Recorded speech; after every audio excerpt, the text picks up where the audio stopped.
Assalamualaikum warahmatullahi wabarakatuh.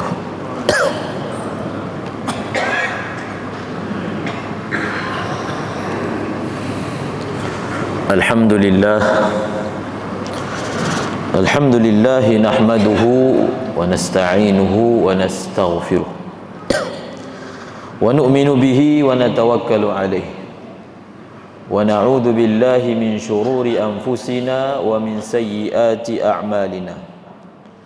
Man yahdihillahu fala mudilla lahu wa man yudlil fala hadiya lahu. Wa nashhadu an la ilaha illallah wahdahu la sharika lah. Wa nashhadu anna sayyidana wa maulana Muhammadan abduhu wa rasuluh. Qala Allah subhanahu wa ta'ala, inna Allah wa malaikatahu yusalluna ala nabi ya ayyuhalladzina amanu sallu alaihi wa sallimu taslima. Wa qala Allah subhanahu wa ta'ala, يا أيها الذين آمنوا لا تقدموا بين يدي الله ورسوله واتقوا الله إن الله سميع عليم.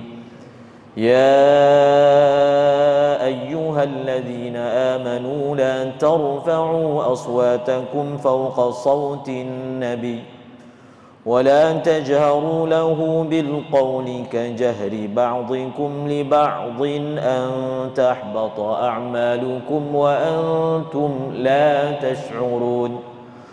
إن الذين يغضون أصواتهم عند رسول الله أولئك الذين امتحن الله قلوبهم للتقوى لهم مغفرة وأجر عظيم. إن الذين ينادونك من وراء الحجرات أكثرهم لا يعقلون ولو أنهم صبروا حتى تخرج إليهم لكان خيرا لهم والله غفور رحيم. وقال النبي صلى الله عليه وسلم لا يؤمن أحدكم حتى أكون أحب إليه من والده وولده والناس أجمعين. وقال النبي صلى الله عليه وسلم لا يؤمن أحدكم حتى يكون هواه تبعا لما جئت به أو كما قال عليه الصلاة والسلام. Muslimin, muslimat, hadirin, hadirat yang dirahmati Allah subhanahu wa ta'ala, berkumpulnya kita di sini, berkumpulnya kita pada malam ini beribadah, duduk dalam majlis ilmu, sembahyang bersama-sama, duduk di dalam rumah Allah, mengenal Allah, mengenal sembahyang, reti baca Quran, pandai untuk berselawat, boleh beza antara keburukan dan kebaikan, tahu, kenal, ma'rifah yang mana satu Tuhan dan yang mana satu bukan Tuhan. Semua nikmat ini tidaklah akan kita kecapi kalaulah tiada Rasulullah. Semua nikmat ini kita tidak akan mengecapinya kalaulah tiada Rasulullah. Semua ini kita tidak akan dapat. Semua ini kita tidak akan dapat. Sehingga kan kita tidak akan dapat kenal siapa Tuhan kita. Kita tidak akan dapat tahu siapakah pencipta kita. Duduk dalam kejahilan, duduk dalam kegelapan. Apa nikmat yang paling besar sebenarnya yang kita sedang kecapi? Paling besar, lebih besar daripada nikmat harta, anak, isteri, keluarga, kesihatan. Nikmat yang paling besar adalah nikmat mengenal Tuhan. Nikmat iman adalah nikmat yang paling besar. Tidak ada nikmat yang lebih besar daripada itu. Tidak ada nikmat yang lebih besar daripada seorang itu dia tahu, dia makrifah siapakah Tuhan dia. Lalu dia tidak pergi ke pokok, jadikan pokok sebagai Tuhan. Tidak pergi ke haiwan, jadikan haiwan sebagai Tuhan. Tidak memuja api, jadikan api sebagai Tuhan. Tidak jadikan patung-patung sebagai Tuhan. Tetapi dia telah menjadikan zat yang wajib wujud, yang selayaknya, yang berkumpul padanya semua sifat kesempurnaan, yang namanya Allah, yang namanya Allah. Maka ini adalah nikmat yang paling besar. Dan kadang-kadang kita tidak menyedari bahawasanya ini adalah nikmat yang paling besar yang Allah Ta'ala berikan kepada kita. Yang paling besar. Kalau satu orang itu dia miskin, dia kena syukur Allah bagi lagi iman pada dia. Kalau satu orang itu dia tak ada jawatan, dia perlu syukur kerana pada diri dia ada iman, dikenal Allah. Kalau satu orang itu rumah dia kecil, makan dia tak sempurna, dia tetap kena syukur bahawasanya dia masih lagi orang Islam, dia masih lagi orang beriman. Untuk satu orang itu dia faham berapa besar nikmat iman ini, tunggu nanti dia tutup mata. Tunggu nanti dia tutup mata, maka dia akan nampak. Dia akan dipertunjukkan sekecil-kecil iman yang satu orang itu ada, dia tetap boleh masuk ke dalam syurga. Mungkin pada hari ini orang-orang yang dia tidak beragama, dia mentertawakan orang-orang yang Islam, orang-orang yang ada iman, orang-orang yang jaga semayang tapi hartanya sedikit, meremehkan, mengecilkan, mempersendakan, seperti yang berlaku di zaman Rasulullah, mempersendakan Nabi. Orang-orang musyrikin, bangsawan, orang kaya, harta lebih, dia mempersendakan Nabi. Dia mengejek yang Nabi ini pengikut dia adalah hamba sahaya. Muhammad ini pengikut dia orang biasa-biasa, tak ada orang kaya pun ikut dia, tidak ada bangsawan pun ikut dia.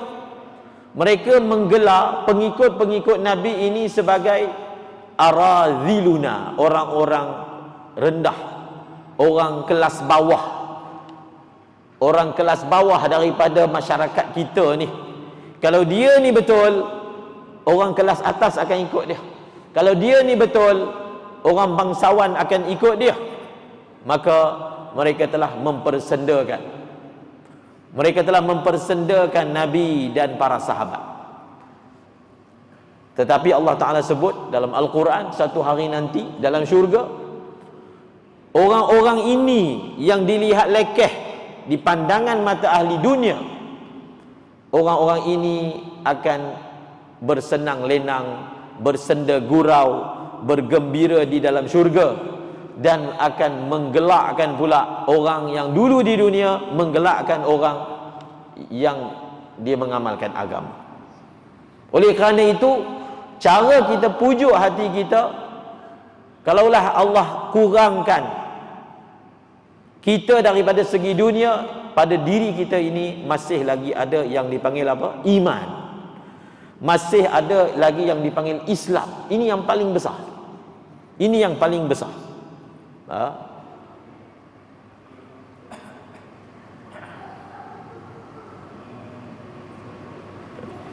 Di hari akhirat nanti, di dalam neraka, orang-orang kafir bila dia tengok azan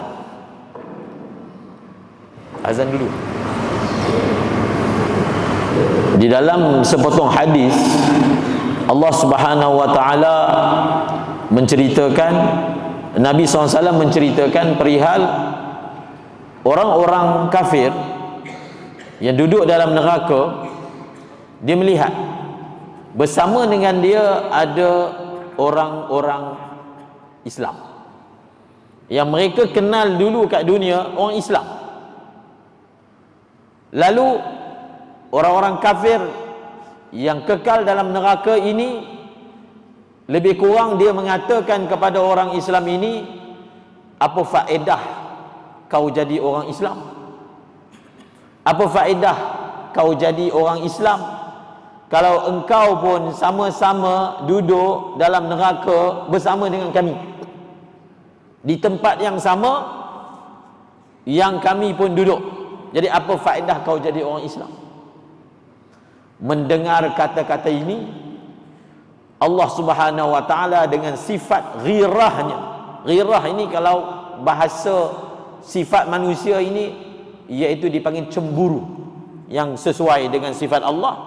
Allah dengan sifat ghirahnya, cemburunya, telah memerintahkan supaya dikeluarkan semua sekali daripada neraka orang yang dalam hati dia ada iman walaupun sebesar zarrah.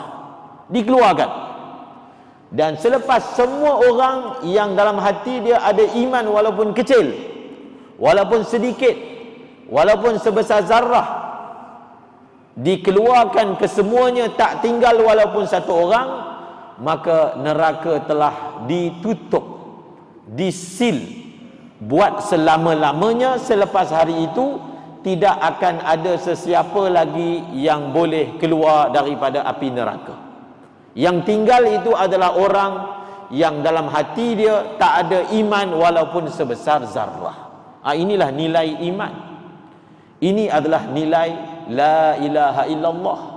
Ini adalah nilai Muhammad Rasulullah, yang oleh kerana manusia ni dia hidup atas muka bumi ini, mata ni biasanya dia akan nampak benda yang kat depan dia.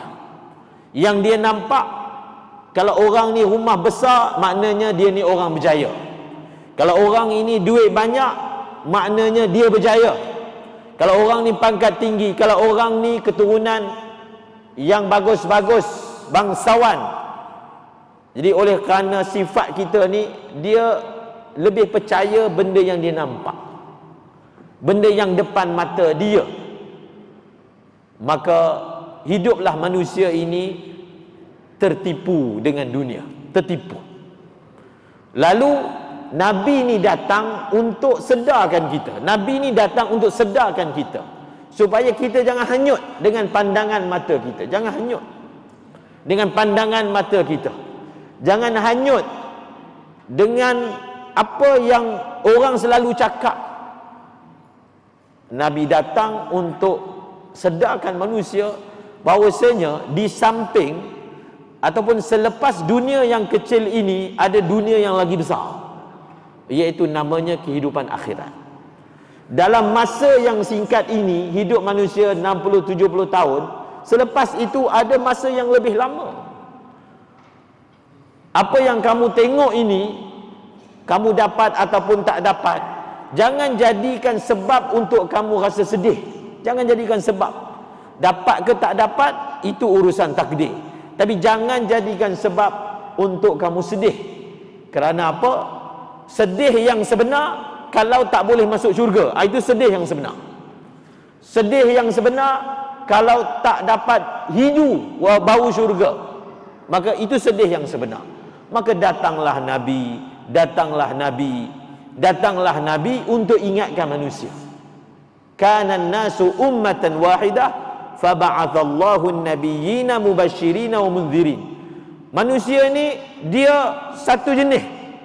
Sebelum datangnya nabi-nabi ini, manusia ini umat yang satu. Maknanya mereka berada dalam sesat, mereka berada dalam gelap, dan nabi ini datang ingatkan manusia. Habis satu nabi, datang nabi yang lain. Meninggal dunia, wafat seorang nabi, datang nabi yang lain. Tak pernah berhenti. Cerita pengutusan nabi ini tak pernah berhenti. Dari satu nabi kepada nabi yang lain, daripada satu nabi kepada nabi yang lain, sehingga sejumlah 240,000 orang nabi dihantar. Bila kita tengok nombor 240,000, kita boleh faham kepentingan datangnya nabi. Kepentingan datangnya nabi, kepentingan datangnya utusan Allah, kepentingan datangnya orang yang dia terima berita daripada langit. Penting. Orang macam ni penting untuk datang. Sebab apa? Kalaulah orang seperti ini tak didatangkan, maka manusia dia akan hanyut dengan dunia. Dia akan hanyut dengan benda yang dia nampak. Dia akan tenggelam dalam pengalaman hidup dia. Maka cuba kita bayangkan 240,000 orang nabi dihantar untuk ingatkan manusia. Ingatkan manusia, jangan dibiarkan manusia ini berada dalam kesesatan, berada dalam kegelapan. Kalau tidak, kalau nabi tak datang, maka manusia ini dia hanya nampak benda-benda zahir sahaja. Ya'lamuna zahiran minal hayatid dunya wa hum 'anil akhirati hum ghafilun.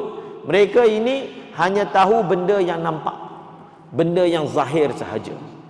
Akhirat tak tahu apa. Benda gaib, benda balik mata, benda balik dunia, benda dalam alam barzakh, alam kubur tak tahu. Memang tak tahu. Kita tidak ada jalan untuk tahu tentang akhirat melainkan melalui nabi.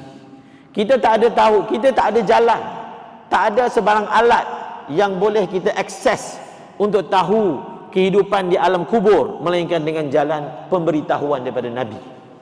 Kita tidak ada jalan untuk tahu apa yang Allah nak daripada kita.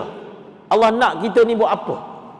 Kita tidak akan tahu melainkan diberitahu oleh nabi melalui wahyu yang diturunkan oleh Allah kepada nabi. Maka nanti kelak bersabarlah kita dengan apa sahaja takdir yang datang dalam hidup ini. Bersabar. Bersabarlah kita dengan apa sahaja takdir. Kalau satu orang tu dia dah usaha, tapi begitulah keadaan dia, mungkin itulah takdir dia, dia bersabar, tapi dia perlu sedarkan diri dia, dalam diri dia ada iman. Suatu hari nanti maka kita akan tengok siapa sebenarnya orang yang akan gelak lebar mulut dengan orang yang akan sedih. Orang yang akan sedih kita akan lihat nanti di kehidupan akhirat. Jadi muslimin muslimat, apa yang pertama poin yang saya nak tegaskan, bahawasanya Islam, iman yang ada dalam diri kita ni benda besar. Allah bagi kita dengan iman dan Islam ni, Allah bagi kita banyak mana. Allah bagi kita banyak mana di hari akhirat nanti. Di hari akhirat nanti, orang yang paling lekeh lah, orang Islam paling lekeh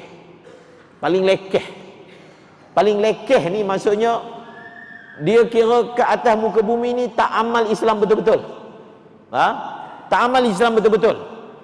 Kalau nak timbang iman dia tu hanya seberat biji sawi. Itu je dia punya nilai iman dia. Tapi dia tidak pernah menafikan Allah itu Tuhan dia. Dia tak pernah menafikan. Dia masih lagi ada tu, iman tu ada. Bab lain habis. Dengan segala maksiatnya, dengan segala penodaan dia terhadap agama Allah, tapi hati dia masih tidak pernah mengingkari bahawasanya Allah adalah Tuhan dia. Dia tidak pernah mengingkari bahawasanya Muhammad adalah Rasul dia. Dia tak pernah mengingkari. Selain daripada itu, dia dengan sebab iman dia yang lemah, dengan sebab ikut sangat nafsu syahwat dia terjerumus dalam dosa. Maka orang yang macam ni, Allah akan beri kepada dia syurga. Ni orang paling last masuk syurga ni. Orang yang paling last sekali masuk syurga, dia akan dapat syurga yang besar. Syurga itu 10 kali ganda dunia. Orang yang paling terakhir masuk syurga, dia akan dianugerahkan oleh Allah dengan syurga yang besar. Dia berapa tuan-tuan? 10 kali ganda besar dunia. Bukan Kuala Lumpur, apatah lagi Kampung Baru. Bukan Malaysia. Dunia. Dia dapat dunia ni 10 kali ganda. Dialah raja kat situ. Itulah istana dia. Itulah segala kemewahan akan diberikan kepada dia. Ini untuk siapa? Untuk orang yang terakhir sekali keluar daripada neraka. Selepas dia duduk dalam neraka berjuta tahun, akhir sekali, oleh kerana dia masih lagi ada la ilaha illallah, dia masih lagi ada Muhammadur Rasulullah, Allah nak bezakan juga dengan sifat cemburu Allah. Kita kena bezakan juga. Tak boleh orang yang dia ada iman sikit sama juga macam orang kafir, duduk dalam neraka sampai bila-bila. Tidak, dia tetap akan diberi oleh Allah Subhanahu Wa Taala syurga seperti itu. Itulah nilai iman yang ada dalam diri kita. Perkara ini macam mana kita boleh tahu? Kita tahu melalui kekasih kita Rasulullah sallallahu alaihi wasallam. Kita mengetahui melalui apa yang Nabi bagi tahu. Nabi sallallahu alaihi wasallam telah datang sebagai rahmat daripada Allah Subhanahu wa taala.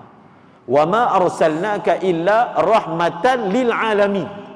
Tidaklah kami mengutuskan kamu wahai Muhammad melainkan sebagai rahmat untuk semua alam, untuk seluruh alam. Seluruh alam merasai kebaikan daripada datangnya Rasulullah. Seluruh alam. Allah tak sebut kebaikan datangnya Rasulullah ini hanya untuk orang Islam sahaja, tidak. Hanya untuk bangsa manusia saja, tidak. Kebaikan datangnya Rasulullah dirasai, dikecapi, dinikmati oleh seluruh alam. Ulama menyatakan ada berapa alam? Ada 80,000 alam. Alam ni bukan maksudnya bumi. Alam ni bukan maksudnya planet. Dia ada banyak alam, ada sampai 80,000 alam. Contohnya binatang-binatang, dia panggil satu alam, dia panggil alam binatang. Malaikat, dia panggil alam malaikat. Jin, alam jin. Bidadari, alam bidadari. Alam syurga. Dan banyak lagi alam yang kita pun tak tahu. Kalau kita nak faham logik ataupun tak logik apa yang saya sebutkan ini, kalau orang tu dia belajar dalam ilmu cakrawala,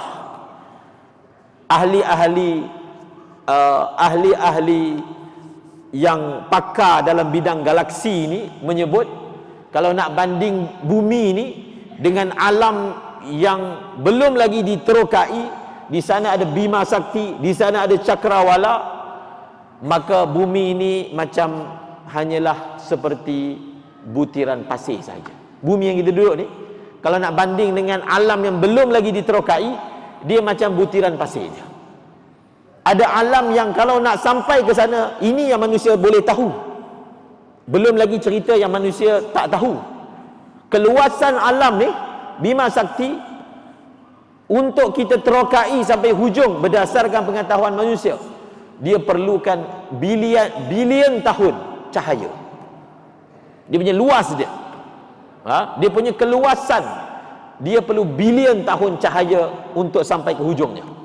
Maka tak peliklah kalaulah ada syurga untuk satu orang saja, besar dia berapa? 10 kali ganda bumi. Tak pelik. Sebab bumi ni dengan alam yang manusia boleh nampak lagi. Bumi ni macam pasir. So kalau dekat tepi laut, pasir banyak kan? Kalau setakat 10 butir pasir, tak ada apa-apa. Tidak ada apa-apa. 10 butir pasir. 10 butir dapat, 10 butir dapat, 10 butir dapat. Orang yang hebat sikit dapat 100 butir. Macam Nabi, macam Rasulullah, kita pun tak tahu berapa besar syurga yang dikurniakan untuk Rasulullah. Kerana apa? Memang alam ini sangat luas yang kita tidak mengetahuinya. Sebab itu dinyatakan kalau manusia dia kenal diri dia, dia akan kenal Tuhan dia. Kalau dia kenal diri dia ni jahil, benda yang dia tak tahu ni banyak sangat daripada yang dia tahu. Terlalu banyak. Kalau dia nak bandingkan ilmu yang dia tahu dengan orang lain tahu, itu pun dia dah tak boleh banding. Orang yang belajar, berapa banyak ilmu yang dia orang tahu, saya tahu sikit je. Itu pun dah kita rasa, oh dia ni banyak ilmu. Kalau dia nak bandingkan ilmu dia dengan ilmu malaikat, lagi banyak. Apatah lagi ilmu Allah subhanahu wa ta'ala. Jadi kehidupan dunia ini, seluruh alam ini mengecapi nikmat daripada datangnya Rasulullah. Soalan dia, adakah kita masing-masing dia muhasabah diri dia, adakah kita betul-betul merasai sungguh-sungguh daripada lubuk hati kita rasa syukur sungguh-sungguh, syukurlah pada Allah yang mengurniakan kami Rasulullah. Syukurlah kepada Allah yang mengurniakan kami Rasulullah sallallahu alaihi wasallam. Mungkin kita akan menyanyikan qasidah, kita akan melantunkan nasyid. Itu dipanggil lafaz-lafaz. Pada lafaz-lafaz qasidah itu ada ayat-ayat yang menunjukkan seorang tu dia gembira dengan Rasulullah. Ya Hanana, Ya Hanana. Kita suka kan lagu Ya Hanana, Ya Hanana. Kita pun tak tahu makna apa Ya Hanana ni. Jadi tengoklah sikit terjemahan qasidah yang kita selalu dengar tu, tengok sikit terjemahan dia. Apa makna dia? Dia punya lagu memang sedap kan? Tengok terjemahan dia supaya penghayatan tu ada. Jadi bila kita dengar qasidah, kita menikmati alunan dia ke ataupun kita menikmati makna dia? Yang kita syok tu apa? Bila kita dengar qasidah ni, kita syok tu kat mana syok tu? Kita syok dengan bunyi gendang ke? Ataupun kita syok suara pelantun itu sedap ke? Ataupun kita syok dengan irama dia ke? Apa kita syok kat mana? Semua itu kita suka. Tapi tambah satu lagi, kita menghayati makna dia. Sebab maksud daripada qasidah adalah makna dia. Apatah lagi qasidah dibaca dalam bahasa Arab, dah kita tak faham. Maka cuba tengok makna dia. Makna dia adalah makna yang sangat tinggi. Makna dia adalah makna yang satu orang umat Nabi Muhammad yang merindukan Rasulullah, yang dia cuba nak bagi tahu dia gembira dengan Rasulullah. Ya Hanana, Ya Hanana. Saya pun tak hafal lagu dia. Apa maksud Ya Hanana? Alangkah beruntungnya kami, alangkah bahagianya kami, alangkah syahdunya kami, alangkah tenteramnya kami, alangkah sentosanya kami. Itu makna Ya Hanana. Alangkah sentosanya kami, alangkah gembiranya kami, alangkah berbahagianya hati kami. Sebab apa berbahagia? Sebab apa rasa gembira? Sebab datangnya Rasulullah. Zalikal fadlu minallah. Itu adalah kurniaan daripada Allah. Maka kita melantunkannya dengan penuh asyik, kita menghayatinya dengan hati kita, merasakan begitu gembira dengan datangnya Rasulullah sallallahu alaihi wasallam. Gembira dengan datangnya Rasulullah. Macam mana kita nak bayangkan? Sebab kita tak hidup dengan Rasulullah. Kita terpisah 1000 tahun lebih dengan Rasulullah. 1000 tahun kita terpisah jauh dengan Rasulullah. Jadi bagaimana kita nak merasakan gembira dengan Rasulullah? Rasa bersyukur ni datangnya Nabi SAW, sehingga kita ini boleh bezalah yang mana satu Tuhan, yang mana satu binatang. Yang mana satu Tuhan, yang mana satu batu, yang mana satu Tuhan, yang mana satu pokok. Ini bukan simple. Nikmat kenal Tuhan ni bukan benda kecil. Mungkin satu orang dia banyak bersyukur, syukur Allah bagi harta lebih, syukur Allah bagi itu, syukur. Biasanya mulut kita ni syukur sebab dapat benda-benda dunia, tanpa kita sedari lebih daripada itu kita kena syukur. Kita duduk di seorang-seorang muraqabah, muhasabah, nikmatnya Allah Ta'ala bagi saya ni jadi orang Islam. Reti juga ni semayang 5 waktu, sebut Alhamdulillah, sebut Subhanallah. Reti juga yang bahawasanya dunia ni macam mana, akhirat ni yang sebenarnya. Reti juga yang di sana ada Rabb, ada Tuhan, ada pencipta. Rabb yang segala yang kita nampak ni dialah yang uruskan, dialah yang tadbir. Dan dia letak kat dunia ni manusia sementara je, ada lagi kehidupan yang lebih besar. Maka orang yang mana dia duduk dalam agama ni sebenarnya pemikiran dia lebih luas. Bukan sempit, dia jadi luas. Orang yang mana nampak dunia sahaja, orang ni pemikiran dia sempit. Selalu orang mengatakan kepada orang beragama ni pemikiran sempit. Tak. Orang yang otak dia fikir dunia sahaja, orang ni otak dia sempit. Sebab apa? Sempit. Dunia 60 tahun itu sajalah otak dia. Kita cerita yang tak ada infinity, selama-lamanya kehidupan akhirat. Sebab itu bila sahabat dia datang depan penguasa Rom, penguasa Farsi, Rustam nama dia, seorang sahabat, nama dia Rib'i bin Amir. Dia datang, dia seorang je dihantar untuk jumpa dengan ketua panglima kepada kerajaan Farsi ketika itu, kerajaan yang hebat. Dia dihantar seorang. Dia masuk dengan lagak dia, dia masuk dengan tunjuk kesombongan dia. Kerana depan orang yang sombong, kita tunjuk sombong depan dia. Sebab orang ini, orang yang depan dia ini, dia sombong dengan harta yang dia ada.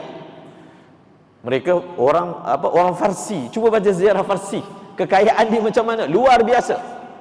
Maka sahabat ni datang seorang-seorang dengan penuh kesombongan dia. Dia tak heran. Cara untuk satu orang dia tundukkan kesombongan orang yang sombong dengan harta dia, cara dia apa? Kita jangan tunjuk kita ni heran ke harta dia. Kalau kita tunjuk, maka kita tak boleh tundukkan orang itu. Tapi kalaulah kita tak tunjuk, maka itulah cara dia untuk satu orang itu menundukkan kalau orang itu sombong dengan harta dia. Maka sahabat ni pergi, dia datang dengan pakaian selekeh, datang naik keldai. Ini kisah ni memang menarik. Dia datang naik keldai, dia bawa tombak dia. Kalau tuan-tuan baca tentang kerajaan Farsi ni, mereka hebat dalam tenunan ni, kapet ni. Sampai sekarang pun Iran dia mahir dalam membuat kapet-kapet yang tebal-tebal. Memang Farsi, kerajaan 1000 tahun tu, yang mereka ada api yang mereka sembah 1000 tahun tak pernah padam, sembah api. Jadi sahabat ni masuk, dia masuk dalam istana, balai rong istana tu. Dia masuk sekali dengan keldai dia. Dia masuk balai rong istana tu sekali dengan keldai dia. Kemudian dia masuk dengan tombak dia, dia pacak dekat kapet tu, dia tarik je. Kapet tu terkoyak. Dia buat macam orang kampung, tak reti apa. Tak reti protokol, tak reti ini kapet mahal, dia buat macam tu. Kemudian dia masuk. Dan orang Rustam ni, orang Farsi ni, dia kita kata empire besar. Kalau zaman sekarang ni, apakah kerajaan yang empire dia besar? Kalau dulu namanya satu Rom, yang kedua Farsi. Orang Islam waktu tu hanya kancil je, pelanduk je, tak ada apa di sisi mereka. Tapi mereka tak tahu orang ni yang datang ni di sisi Allah macam mana. Mereka nampak yang di sisi mereka, di sisi Allah orang datang ni bukan biasa-biasa. Maka dia masuk, dia pacak dia punya tombak dia lerek koyakkan kapet. Kemudian dia cari kat mana nak parking keldai ni. Jadi memang Rom itu, Farsi itu dia sengaja, mereka dah rancang kita akan sambut kedatangan utusan orang Arab ni, dia panggil orang Arab, kita akan tunjukkan kemewahan kita. Jadi mereka dah siapkan kiri kanan balairong itu dengan kemewahannya, dengan intannya, dengan permatanya, dengan bantal-bantal mewahnya, dengan sutranya. Jadi dia tengok ada kat tepi singgah sana tu macam bantal kan, bulat ke macam mana ke, dia pergi, dia ikat tali keldai dia. Sekarang nak bercakap, bercakap. Jadi orang Rom ni, orang Farsi ni, dalam otak dia fikir orang kat depan dia ni sama macam dia. Jadi dia tanya soalan, kamu ni datang negara kami ni, kamu nak apa? Kamu nak tak cukup makan ke? Tak cukup makan? Nampak tak?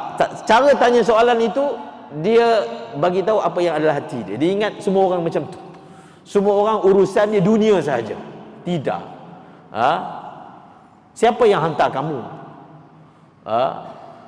Kenapa kamu datang ke sini? Kerana tak cukup makan?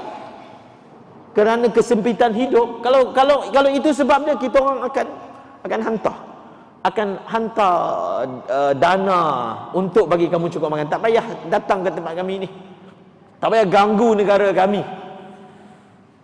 Maka sahabat ni telah menjawab dengan satu jawapan yang selalu diulang oleh para ulama, yang dia boleh menjadi penanda aras pemikiran yang sepatutnya ada pada orang Islam. Dengan penuh berani, sahabat yang bernama Ribi'i bin Amir ni berkata, Allahu bta'asana. Bahasanya, kami bukan datang sendiri, kami bukan datang saja-saja. Dia tak cakap ayat macam tu, tapi maksud dia, kami bukan datang saja-saja. Kami bukan datang dengan sebab peribadi kami. Kami bukan datang dengan sebab syahwat kami. Allahu ta'asana, itu ayat dia. Allah yang hantar kami. Itu pertama ayat dia. Allah yang hantar kami.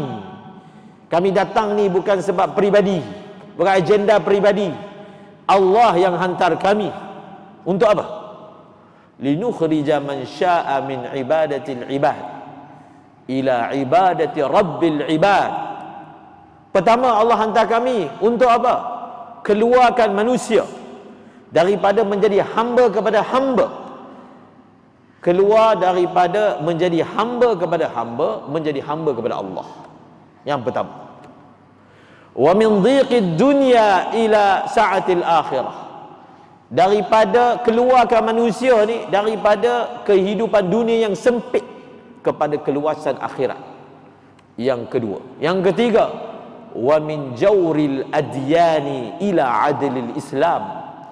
Kami nak keluarkan manusia daripada kezaliman agama-agama yang lain, bawa manusia kepada keadilan yang dibawa oleh Islam. Tiga perkara. Dia bercakap dengan penuh berani, dia bercakap dengan faham kenapa dia wujud atas muka bumi ini. Allahu ta'asana. Kami bukan datang dengan agenda sendiri. Maka kita pun kena belajar. Kita apa pun kita buat bukan solid semata-mata kerana nafsu kita. Kita kena tahu yang kita buat ini apa yang Allah nak daripada kita, apa yang Rasul nak daripada kita. Allah yang hantar kami. Jadikan apa? Kehidupan kita ni, di belakang kita ni, yang gerakkan kita ni Allah, agama, perintah Allah, perintah Rasulullah. Allah yang hantar kami. Kamu ingat, kalau bahasa orang kampung lah, hang ingat aku heran dengan harta kamu? Aku bukan datang nak dapatkan harta kamu. Aku dihantar oleh Allah. Yang pertama, tiga agenda.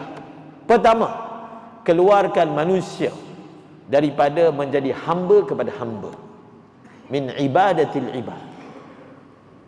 Kita tahu sejarah kerajaan Farsi ni, dia memang menjadikan maharaja dia tu Tuhan, dan rakyat ni sembah maharaja dia. Manusia jadi hina. Kalau kita ni menjadi hamba kepada manusia, kita hina. Tapi kalau kita jadi hamba kepada Allah, makin kita rendahkan diri kita, kita makin tinggi. Kita buat satu keadaan kita paling hina depan Allah. Buat keadaan kita paling hina depan Allah, maka sebenarnya kita adalah tinggi di sisi Allah. Tapi kalau dengan manusia, makin kita hinakan diri kita dengan manusia, maka makin kita hina. Dia tak naik, kan? Makin orang tu dia hinakan diri dia, dengan manusia dia jadi lebih hina. Tapi beza kalau dia jadi menghinakan diri dia. Dia hinakan diri dia. Dia orang macam mana? Dia hinakan diri dia, solat letak dahi juga atas lantai. Lantai kapet ke dia letak, lantai itu ada debu pun dia letak, lantai itu ada pasir pun dia letak, lantai itu bau busuk pun dia letak. Kalau sampai waktu kena semayang, dia semayang. Paling hina yang satu orang tu boleh tunjukkan depan Allah, ketika dia berdoa, dia ucaplah apa-apa ayat yang dia nafikan diri dia. Dia nafikan diri dia, dia nyatakan kepada Allah, dia lah yang paling hina, dia lah yang paling rendah, dia yang paling tak tahu, dia yang paling teruk. Orang yang macam ni kedudukan dia sangat tinggi di sisi Allah, kerana menjadi hamba Allah adalah memuliakan seseorang, tapi menjadi hamba kepada manusia menghinakan seseorang. Jadi agama Islam datang untuk pastikan kita nak keluarkan semua manusia jadi hamba kepada dunia, jadi hamba kepada Allah, jadi hamba kepada Allah. Seluruh benda yang kita nampak ni, semua yang kita nampak ni, Allah cipta untuk menjadi khadam kepada kita. Yang kita nampak ni diciptakan oleh Allah. Matahari Allah cipta untuk jadi khadam kepada manusia. Binatang Allah cipta untuk jadi khadam kepada manusia. Bumi Allah cipta untuk jadi khadam kepada manusia. Tapi dengan syarat manusia itu jadi khadam kepada Allah. Jadi orang yang mana dia tinggalkan agama, dia akan hina dengan dunia, dia akan jadi hina. Allah jadikan dia hina. Dia terpaksa kadang-kadang tinggalkan adik-beradik sebab dunia. Kamu jangan hinakan diri. Seorang tu dia jangan hinakan diri dia. Kerana nak rebut dunia, dia putus saudara. Itu maknanya dia telah hinakan diri dia. Saudara lebih besar daripada dunia. Adik-beradik ini lagi besar daripada dunia. Kerana dunia, dia hinakan diri dia, dia putus dengan ibu bapa dia. Tidak ada kemuliaan. Tidak ada kemuliaan. Dia mungkin dapat harta, tapi dia telah terpisah dari benda yang lebih besar daripada harta, iaitu adik-beradik dia, ibu bapa dia, kawan-kawan dia. Apatah lagi kalau dia jual agama dia semata-mata untuk dunia, maka lebih teruk lagi daripada itu. Maka sebenarnya kalau satu orang tu dia jaga agama dia, Allah akan muliakan dia. Daripada sumber yang tidak disangka-sangka, Allah Ta'ala akan muliakan dia, akan bagi rezeki kepada dia, akan mudahkan segala urusan dia. Dia yakin. Nabi SAW bersabda, siapa yang dia tinggalkan benda yang haram kerana Allah, Allah akan gantikan kepada untuk dia benda yang halal. Allah akan ganti. Yakin Allah akan ganti. Tapi dia kena sabar. Waktu nak tinggal tu kena sabar. Susah tu. Dia kena sabar, nanti dia akan nampak dia punya hasil dia.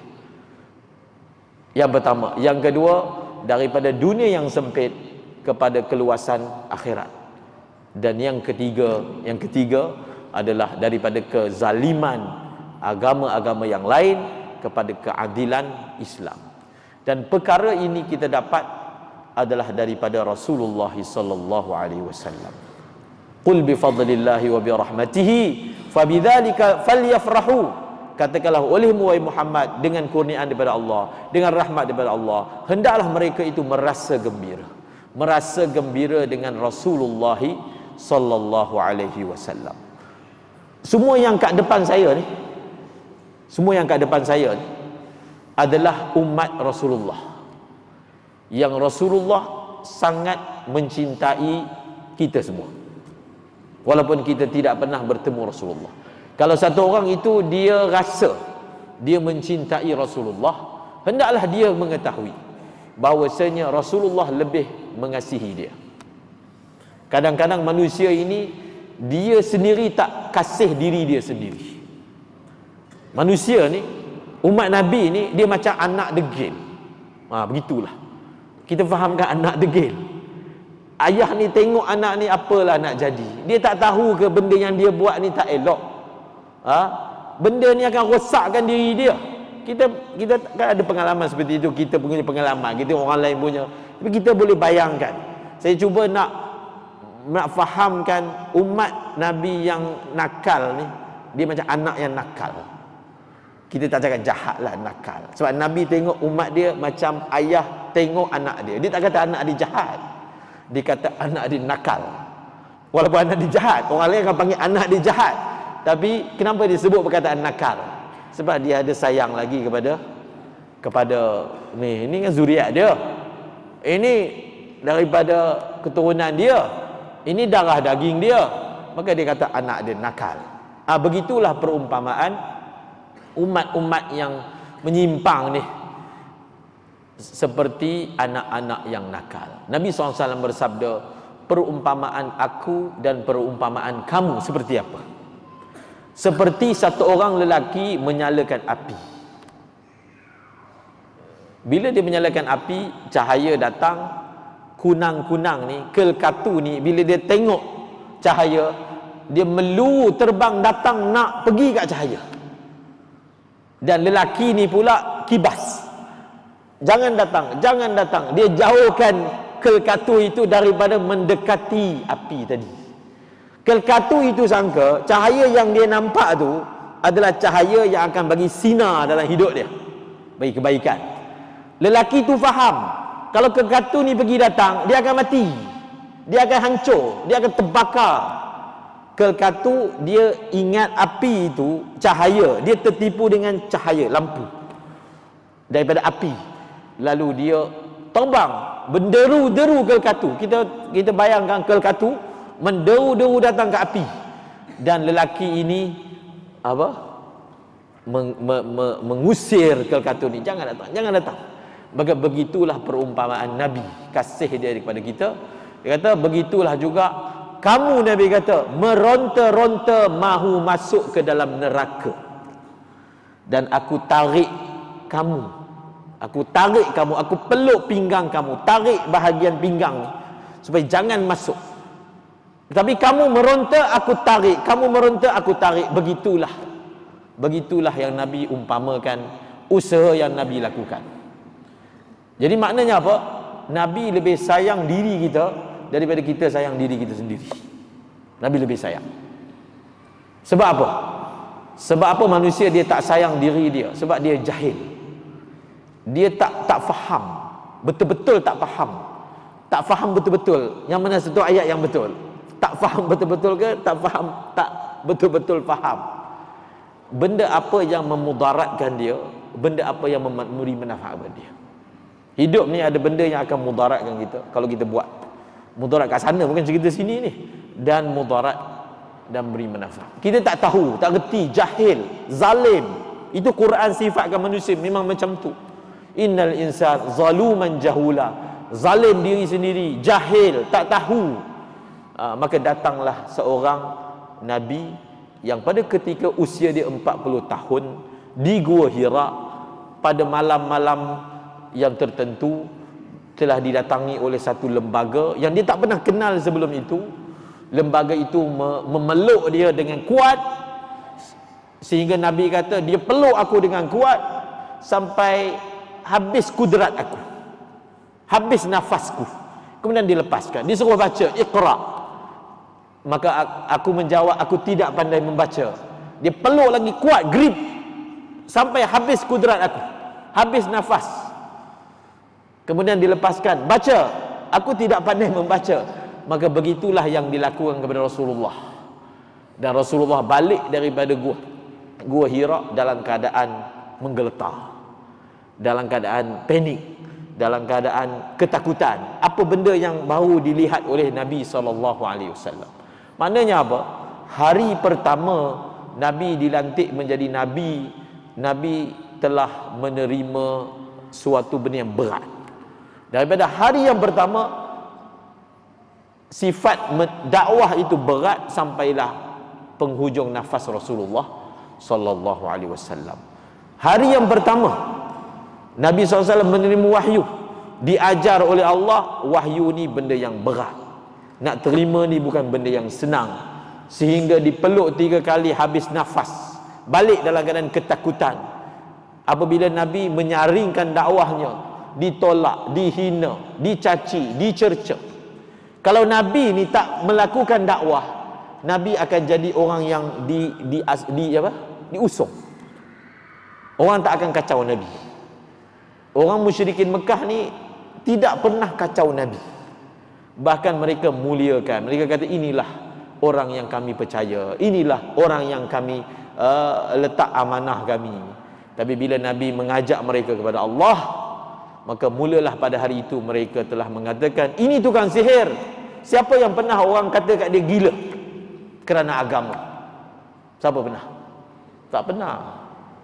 Tak pernah. Kalau kita dikatakan gila, melenting, habis lenting, habis lenting, tak boleh terima, tak boleh kan?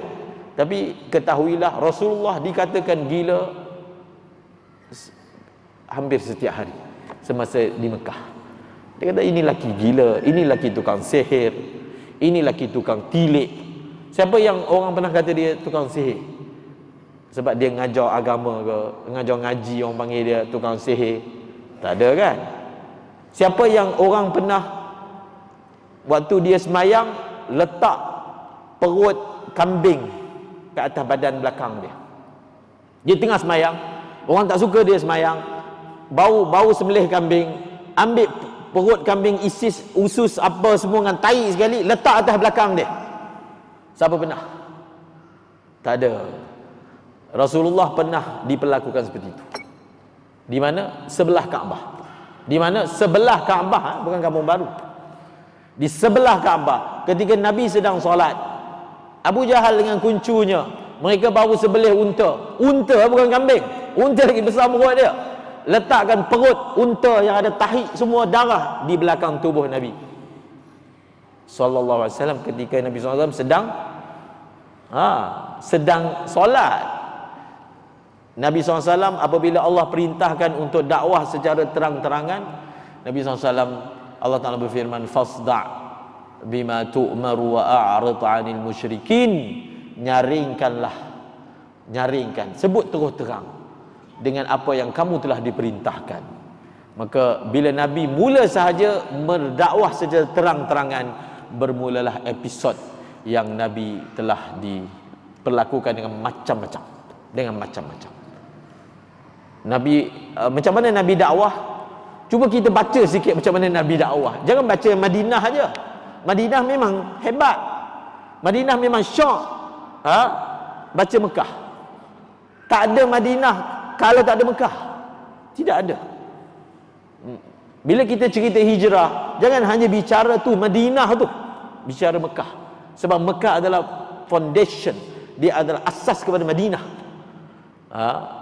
Rasulullah ni bila dakwah, Nabi akan pergi waktu pagi, balik petang. Kita bayangkan apa? Nabi akan keluar daripada rumah dia. Rumah Nabi kat mana? Rumah Nabi kat mana? Sekarang tak tahu. Rumah Nabi tinggal kat mana? Lokasi dia lah. Rumah tu dah tak ada. Lokasi rumah Nabi tu kat mana? Kalau kita pergi Masjidil Haram, lokasi rumah Nabi kat mana? Nanti siapa pergi umrah, dia paksa Muqawwi itu tunjukkan saya di mana rumah Nabi, supaya saya cuba nak mengimajinasi macam mana Rasulullah keluar daripada rumah dia waktu pagi. Satu orang yang usia dia pada ketika itu 40-an menginjak kepada 50-an. Rasulullah di Mekah ni daripada umur 40 sampai 53. Umur tu lah. Umur 50 ni orang muda ke orang tua? Orang muda ke orang tua? Orang tua, orang berumur. Orang yang usia 50 tahun, orang-orang musyrikin ni, dia buat Nabi ni macam budak-budak. Dia perlakukan Nabi ni macam orang tak ada harga, orang tak ada nilai. Jadi walaupun martabat Nabi lebih tinggi daripada kita, maka kalaulah ada benda-benda remeh berlaku dalam hidup kita, kita jangan melenting sangat. Ada benda-benda yang mungkin mencabar maruah kita, jangan melenting sangat. Sebab Nabi lebih mulia daripada kita. Nabi adalah penghulu kepada seluruh manusia. Nabi adalah ketua kepada semua Nabi. Nabi adalah ketua kepada semua makhluk. Rasulullah SAW diperlakukan lebih teruk daripada kita.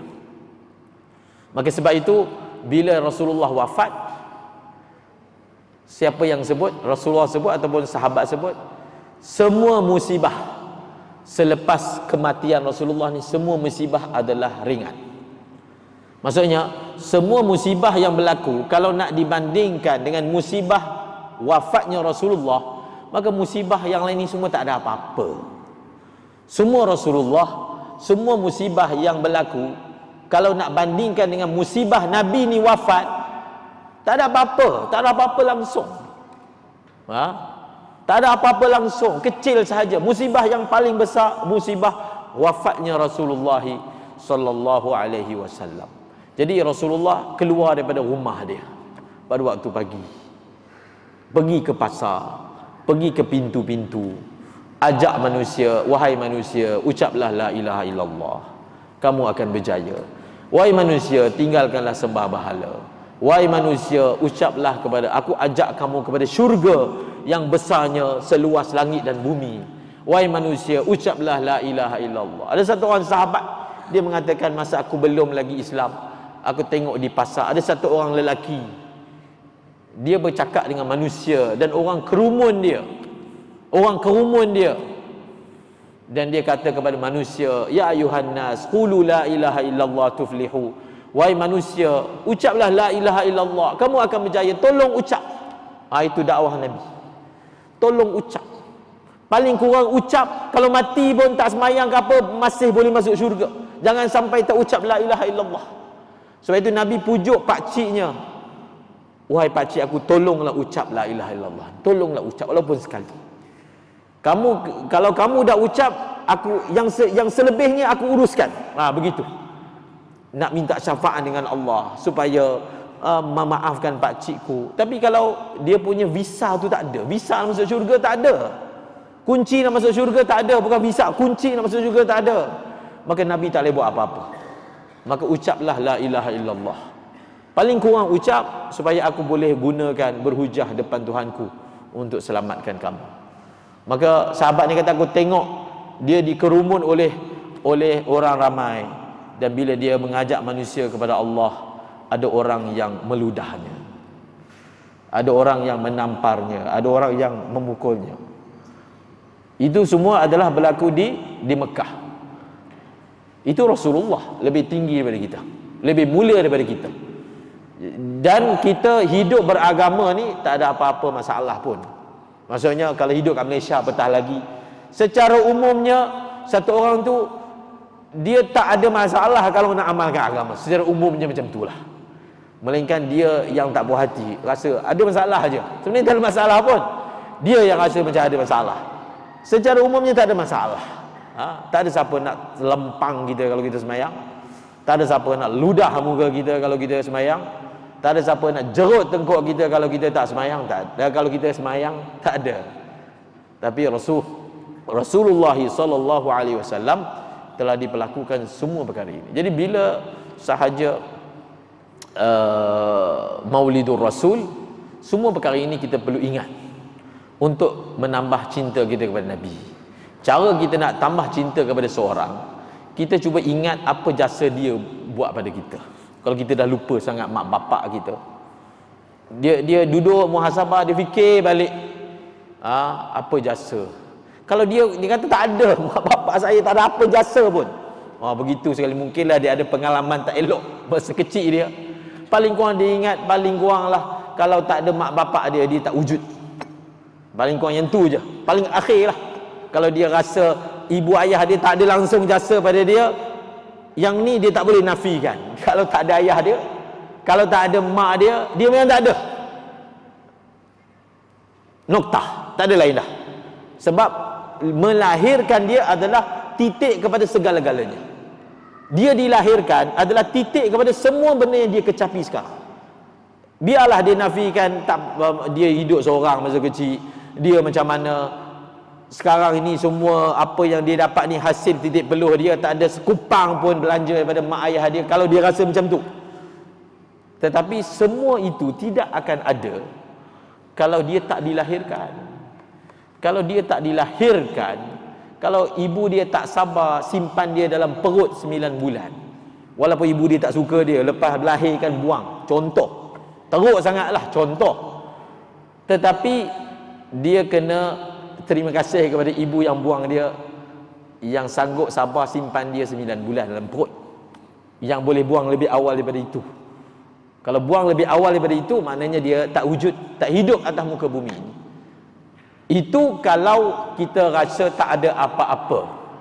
Apatah lagi zat sosok tubuh yang jasa dia tidak ada bandingan, Rasulullah sallallahu alaihi wasallam. Maka setiap kali dia adakan majlis Maulidur Rasul, diingatkan supaya kita ingat balik. Kita kenang Rasulullah. Bila satu orang itu dia nak buat sesuatu benda yang agama tak benarkan, dia ingat Nabi. Sebab laporan amal kita akan disampaikan kepada Rasulullah. Maka tengok apa dia buat, apa yang dilakukan kepada orang yang begitu mengasihi dia, begitu mencintai dia, iaitu Nabi sallallahu alaihi wasallam. Kita ambillah firman Allah Subhanahu wa taala, laqad ja'akum rasulun min anfusikum azizun 'alaihi ma 'anittum harisun 'alaikum bil mu'minin raufur rahim. Jadi di akhir ini saya ajak kita sama-sama muhasabah ayat Al-Quran ini. Ya Allah Ta'ala telah sifatkan, terangkan, ceritakan tentang Nabi. Nabi itu macam mana, Rasulullah itu bagaimana. Laqad ja'akum, demi sesungguhnya, qad ja'a, sesungguhnya, ja'akum, telah datang kepada kamu, Rasul, satu orang Rasul, utusan Allah. Maknanya dia datang bukan agenda pribadi dia, dia bukan datang sendiri, dia diutus oleh Tuhan, oleh Allah. Rasul, bila sebut Rasul je, kita terus bayangkan dia, Rasul ni belakang dia ada benda lain, itu maksud Rasul. Belakang dia siapa? Allah. Rasul, diutus, kan ayatnya diutus, utusan. Bila disebut utusan, maknanya ada yang hantar, bukan datang sendiri. Siapa yang menghantar? Allah. Sesungguhnya telah datang kepada kamu utusan. Utusan ni sifat dia macam mana? Min anfusikum, dia ini daripada diri kamu sendiri. Nak bagi tahu, Rasul yang datang ini dia sama macam kamu. Kamu manusia, dia pun manusia. Dia bukan malaikat, dia adalah manusia. Dan kenapa Rasul didatangkan daripada kalangan manusia? Supaya manusia ni tak banyak helah. Kang datang daripada malaikat, dia kata bolehlah kamu malaikat, bolehlah ni, bolehlah tahan nafsu. Tak ada nafsu pun malaikat. Dia perangai manusia, dia cari je lubang untuk kelepiak, orang Kedah kata kan, supaya nak lepaskan juga. Sekarang ni Rasul yang datang ni macam kamu, dia makan, dia minum, dia ada isteri, dia tidur, dia bangun. Rasul itu datang daripada jenis kamu juga, manusia. Azizun, sifat Nabi yang pertama, aziz. Azizun 'alaihi ma 'anittum, sebarang kesusahan yang kamu tanggung adalah suatu perkara yang memberatkan dirinya. Kita bayangkanlah, Allah Ta'ala kata Nabi ni, benda-benda yang akan beratkan kita, benda itu akan susahkan Nabi. Maksudnya Nabi tak nak umat dia susah, Nabi tak nak umat dia berat. Macam satu orang ibu, kalau suatu benda kepayahan menimpa anak dia, hati dia akan jadi susah kan. Dia cuba nak yang bagus untuk anak dia. Itulah Rasulullah. Itulah Rasulullah. Rasulullah minta dengan Allah, ya Allah, maafkanlah umat aku. Ya Allah, umat aku ni memang ada begini-begini, tapi maafkanlah ya Allah, maafkanlah ya Allah. Nabi munajat setiap hari, ya Allah, tolong maafkan umat aku, tolong maafkan. Sebab Nabi tahu umat dia nakal. Maka setiap hari Nabi minta untuk Allah maafkan kita. Adakah satu orang ibu dia ada sifat macam tu? Kalau satu orang ibu dia sayang anak dia, yang macam mana jahat pun, nakal pun, dia jangan lupa doakan anak dia. Dia kata, ya Allah, anakku macam ni, tapi kau maafkanlah ya Allah. Jangan doa, ya Allah, anakku jahat, masukkan dalam neraka. Itu bukan sayang kan. Kalau kita sayang anak kita, kalau dia nakal, kita doakanlah dia. Mana tahu satu hari nanti ada sinar di hujung kehidupan dia, mana tahu kan. So doa je, tak payah nak doa-doa tak elok untuk anak kita, tak payah. maka Nabi SAW setiap hari doakan kita, ya Allah maafkanlah, begini ada buat macam ni, ada buat macam ni, ya Allah maafkan. Bukan ketika Nabi hidup, ketika Nabi dalam kubur pun Nabi masih lagi mendoakan untuk umat dia. Luar biasa. Ada hadis yang menunjukkan amalan manusia akan dibentangkan kepada Rasulullah. Rasulullah bersabda, bila amalan kamu baik, aku akan syukur pada Allah. Ya Allah, syukur umatku ada buat macam ni, ada buat macam ni, ada buat macam ni. Kalau ada amalan tak elok sampai berita kat Nabi, Nabi akan minta ampun daripada Allah bagi pihak umatnya. Itu dipanggil hadis ardul a'mal. Hadis amal manusia dibentangkan kepada Rasulullah di alam barzakh. Kemudian azizun alima anitum harisun alaikum. Satu orang yang dia sangat-sangat tamak untuk mendapat oleh kamu akan kebaikan. Maksud Nabi ni sifat dia apa? Nabi ada satu sifat tamak. Bukan mahu tapi tamak. Haris ni tamak. Tamak sungguh-sungguh, haloba. Haloba apa? Nabi sangat-sangat haloba supaya semua umat dia dapat kebaikan. Bukan nak aja, tak. Haloba, sungguh-sungguh. Dalam tahajud Nabi doa, dalam doa Nabi doa, waktu-waktu mustajab semua Nabi doa. Nabi doa untuk kita lebih banyak daripada Nabi doa untuk zuriat keturunannya. Nabi tahu Sayyidina Husain akan mati terbunuh. Nabi tahu Sayyidina Hasan akan mati terbunuh. Nabi tak pernah doa supaya perkara ini tak berlaku.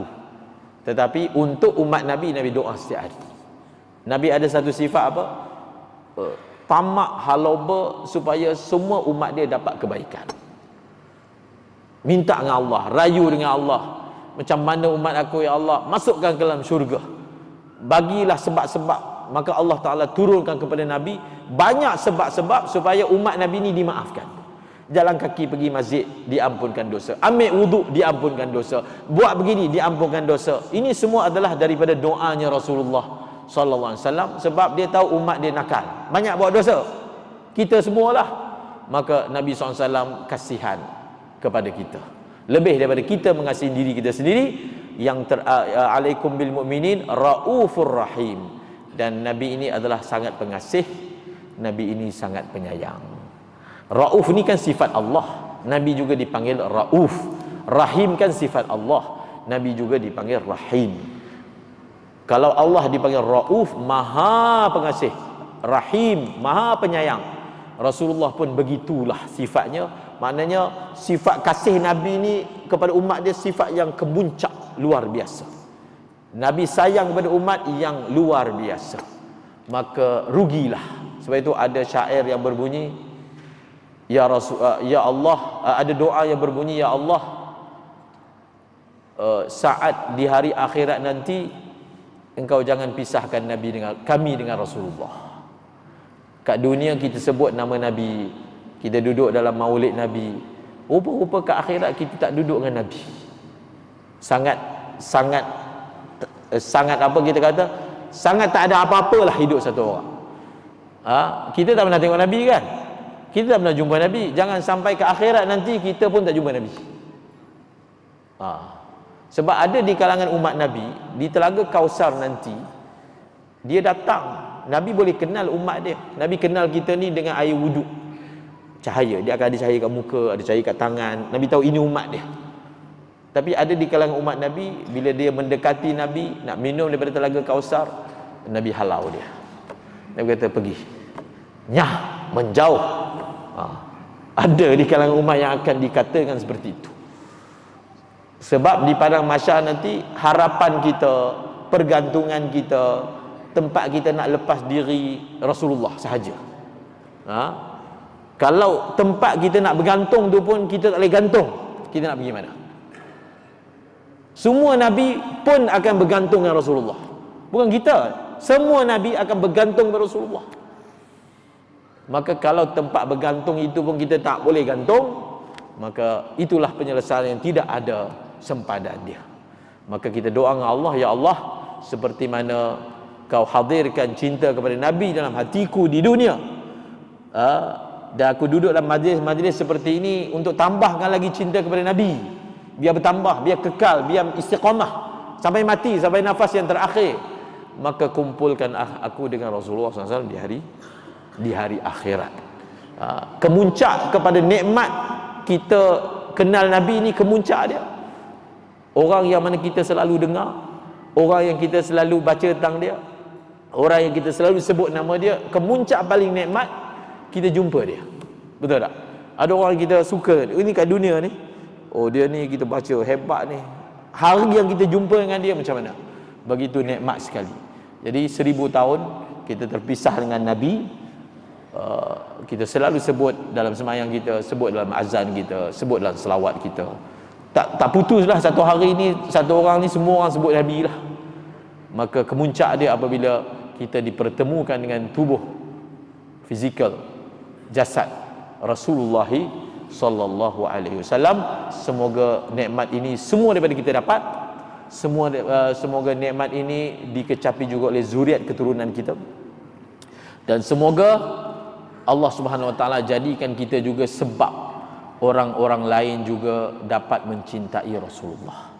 Kita jadi sebab menyebarkan mahabbatur Rasul, cinta kepada Nabi, mengikut Nabi, mengamalkan sunnah Nabi, berkorban untuk Nabi, berkorban untuk agama. InsyaAllah semua perkara ini ada dalam timbangan hasanahnya. Saya sudahi dengan pesan daripada Allah, faman ya'mal mithqala dzarratin khairan yarah wa man ya'mal mithqala dzarratin syarran yarah. Barang siapa yang melakukan amal walaupun seberat zarrah, dia akan melihat hasilnya ke akhirat. Siapa yang buat amal buruk, yang tadi amal baik, amal buruk walaupun sebesar zarrah, dia pun akan dapat hasilnya. Maka kalau orang tu dia ada lesen ataupun visa Islam, maka setiap amal kebaikan dia akan dapat pahala. Dia akan dapati tidak ada mana-mana kebaikan yang dia buat yang Allah Ta'ala tak bagi pahala. Kalau dia buat ikhlas lah, semua dia akan dapat. Dia duduk ni berapa minit ni, ada sakit pinggang, ada sakit punggung, ada sakit pinggul, itu semua akan ada pahala. Dia datang masjid tadi, jalan kaki ke, naik motor ke, itu semua ada tu. Memanglah kita tak nampak, tetapi kita akan senyum gembira dengan apa yang kita buat pada hari ini. Dan semoga apa yang kita buat menjadi pemangkin kepada kita untuk yang lebih baik, insya-Allah. Jadi itu sahaja yang dapat disampaikan pada malam ini. Semoga Allah Subhanahu Wa Taala terima kita semua. Allah Subhanahu Wa Taala sampaikan amal kita ini, berita ini kepada Rasulullah sallallahu alaihi wasallam. Semoga Allah Subhanahu Wa Taala mengurniakan kepada kita untuk dapat menziarahi Nabi dalam masa yang terdekat. Jadi satu orang kalau dia tak dapat jumpa fizikal, paling kurang ada duit lebih sikit, pergi ziarah Nabi dekat mana? Dekat Masjid Nabawi lah. Sebab menziarahi Nabi di Masjid Nabawi itu, itulah cara yang kita boleh buat. Itulah cara yang kita boleh buat pada waktu sekarang ini untuk kita dekat dengan Nabi. Paling dekat kita boleh dekat dengan Nabi, pergi Masjid Nabawi. Itu paling dekat. Kerana di situ adanya jasad Nabi sallallahu alaihi wasallam. Maka makin kita dekat dengan makam Nabi, maksudnya makin kita dekat dengan jasad Nabi sallallahu alaihi wasallam. Ada satu selawat yang ulama ajar untuk satu orang itu dapat pergi haji, insya-Allah, untuk satu orang itu dapat ziarah Nabi dalam masa yang terdekat. Allahumma salli ala sayyidina Muhammad salatan tuballighuna biha hajja baitikal haram wa ziyarata nabiyyika khairil anam. Allahumma salli ala sayyidina Muhammad salatan tuballighuna biha hajja baitikal haram wa ziyarata nabiyyika khairil anam wa ala alihi wa sahbihi wa barik wa sallim. Sallallahu ala sayyidina Muhammad wa ala alihi wa sahbihi wa barik wa sallam. Walhamdulillahi rabbil alamin.